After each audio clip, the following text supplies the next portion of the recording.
ಭಾರತೀಯ ಜನತಾ ಪಾರ್ಟಿಯ ಕಾರ್ಯಕರ್ತರ ಶಕ್ತಿ ಏನಿದೆ ಅನ್ನುವಂಥದ್ದನ್ನು ಇವತ್ತು ಬೆಳ್ತಂಗಡಿಯ ಕಾರ್ಯಕರ್ತರು ತೋರಿಸಿಕೊಟ್ಟಿದ್ದಾರೆ.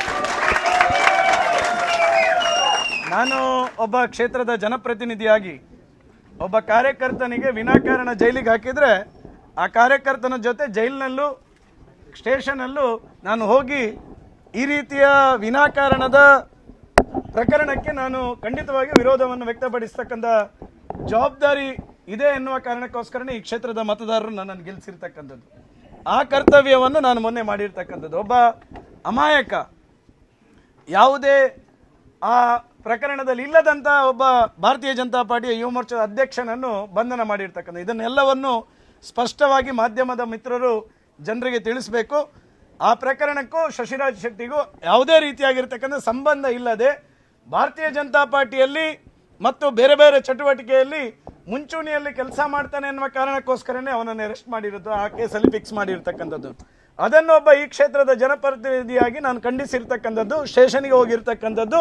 ಈ ರೀತಿ ವಿನಾಕಾರಣ ಕಾರ್ಯಕರ್ತರು ನೀವು ಅರೆಸ್ಟ್ ಮಾಡಿದರೆ ಖಂಡಿತ ನಾವು ಈ ರೀತಿಯ ದ್ವೇಷದ ಕಾಂಗ್ರೆಸ್ನ ರಾಜಕಾರಣವನ್ನು ಸಹಿಸೋದಿಲ್ಲ ಎನ್ನುವಂಥ ಎಚ್ಚರಿಕೆಯನ್ನು ಪೊಲೀಸ್ ಅಧಿಕಾರಿಗಳ ಮೂಲಕ ಸರ್ಕಾರಕ್ಕೆ ಕೊಟ್ಟಿರ್ತಕ್ಕಂಥದ್ದು. ಅದನ್ನೇ ನೆಪವಾಗಿಟ್ಟುಕೊಂಡು ಇವತ್ತು 2-3 ಕೇಸ್ಗಳನ್ನು ನಮ್ಮ ಮೇಲೆ ಹಾಕಿದ್ದಾರೆ.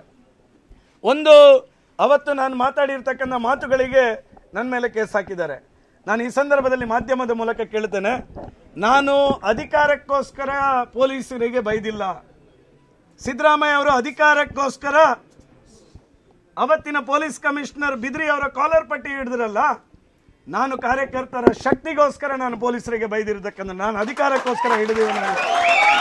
ನಾನು ಇವತ್ತು ಹೇಳ್ತೇನೆ, ಕಾಂಗ್ರೆಸ್ ಸರ್ಕಾರಕ್ಕೆ ನೈತಿಕತೆ ಇಲ್ಲ. ಯಾಕಂತ ಹೇಳಿದ್ರೆ ಪೊಲೀಸರ ಮೇಲೆ ಅತ್ಯಂತ ಹೆಚ್ಚು ದೌರ್ಜನ್ಯ ಮಾಡ್ತಕ್ಕಂಥ ನಾಯಕರು ಯಾರು ಕೇಳಿದ್ರೆ ಅದು ಕಾಂಗ್ರೆಸ್ ಪಾರ್ಟಿಯ ನಾಯಕರು. ಅವರು ಬಿಜೆಪಿಯ ನಾಯಕರಿಗೆ ಬುದ್ಧಿವಾದ ಹೇಳತಕ್ಕಂಥ ಅವಶ್ಯಕತೆ ಇಲ್ಲ. ನೀವು ಪೊಲೀಸ್ ಇಲಾಖೆಯನ್ನು ಇಟ್ಕೊಂಡು ಅವತ್ತಿನಿಂದ ಇವತ್ತಿನವರೆಗೆ, ತುರ್ತು ಪರಿಸ್ಥಿತಿನಿಂದ ಹಿಡಿದು ಇವತ್ತಿನವರೆಗೆ ನೀವು ಪೊಲೀಸ್ ಇಲಾಖೆಯನ್ನು ಇಟ್ಕೊಂಡು ಸಮಾಜವನ್ನು ದೌರ್ಜನ್ಯ ಮಾಡಿಕೊಂಡು ಬಂದಂಥ ಪಾರ್ಟಿ ಕಾಂಗ್ರೆಸ್ ಪಾರ್ಟಿ. ಇವತ್ತು ಮತ್ತೆ ನಾವೆಲ್ಲ ಒಬ್ಬ ಕಾರ್ಯಕರ್ತನಿಗೆ ನೋವಾಗಿದೆ ಅಂತ ಹೇಳುವ ಕಾರಣಕ್ಕೋಸ್ಕರ ನಾವು ಪ್ರತಿಭಟನೆಯನ್ನು ಮಾಡಿದರೆ ಪೊಲೀಸ್ ಇಲಾಖೆ ಕಾಂಗ್ರೆಸ್ನ ಒತ್ತಡದ ಮೂಲಕ ನಮಗೆ ಅನುಮತಿ ಕೊಡಲಿಲ್ಲ.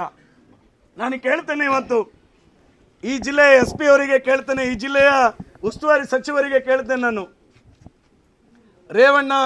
ಪ್ರಜ್ವಲ್ ರೇವಣ್ಣ ಅವರ ಪೆನ್ ಡ್ರೈವ್ ಇಶ್ಯೂ ಆದಾಗ ಇದೇ ಚುನಾವಣೆ ನೀತಿ ಸಂಹಿತೆ ಇರಬೇಕಾದ್ರೆ ಕಾಂಗ್ರೆಸ್ ಪಾರ್ಟಿ ಇಡೀ ರಾಜ್ಯದಲ್ಲಿ ಪ್ರತಿಭಟನೆ ಮಾಡಿತ್ತಲ್ಲ, ಅವಾಗ ಯಾವ ನ್ಯಾಯ ಇತ್ತು, ಯಾವ ಕಾನೂನಿತ್ತು?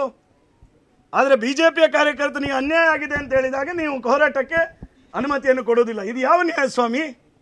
ನಾವು ಇಂತಹ ಗೊಡ್ಡು ಬೆದರಿಕೆಗಳಿಗೆ ಹೆದರಿ ಮನೆಯಲ್ಲಿ ಕೂತ್ಕೊಳ್ತೇವೆ ಅಂತ ತಿಳ್ಕೊಂಡಿದ್ರು ಅವರು. ಆ ಕಾರಣಕ್ಕೋಸ್ಕರ ಬೆಳಿಗ್ಗೆ 144 ಸೆಕ್ಷನ್ ಜಾರಿ ಇದೆ ಅಂತೇಳಿ ಮೈಕದಲ್ಲಿ ಅನೌನ್ಸ್ ಮಾಡಿದ್ರು. ಬೇರೆ ಬೇರೆ ಸಾಮಾಜಿಕ ಜಾಲತಾಣದಲ್ಲಿ ನೀವು ಪ್ರತಿಭಟನೆಗೆ ಹೋದರೆ ಅರೆಸ್ಟ್ ಮಾಡ್ತೇವೆ ಅಂತ ಗೊಡ್ಡು ಬೆದರಿಕೆಗಳನ್ನು ಹಾಕಿದ್ರು. ಪ್ರಾಯಶಃ ನಮ್ಮ ಬೆಳ್ತಂಗಡಿಯ ಕಾರ್ಯಕರ್ತರು ಇದನ್ನೆಲ್ಲವನ್ನು ಬದಿಗಿಟ್ಟು 1,500 ಸಂಖ್ಯೆಯಲ್ಲಿ ಆ ಪ್ರತಿಭಟನೆಗೆ ಭಾಗವಹಿಸಿದ್ರು. ಅವಾಗಾಯಿತು ಇದು ನಮ್ಮ ಕೈ ಮೀರಿ ಹೋಗಿದೆ ಅಂತೇಳಿ ಅವರು ಸುಮ್ಮನೆ ಕೂತರು.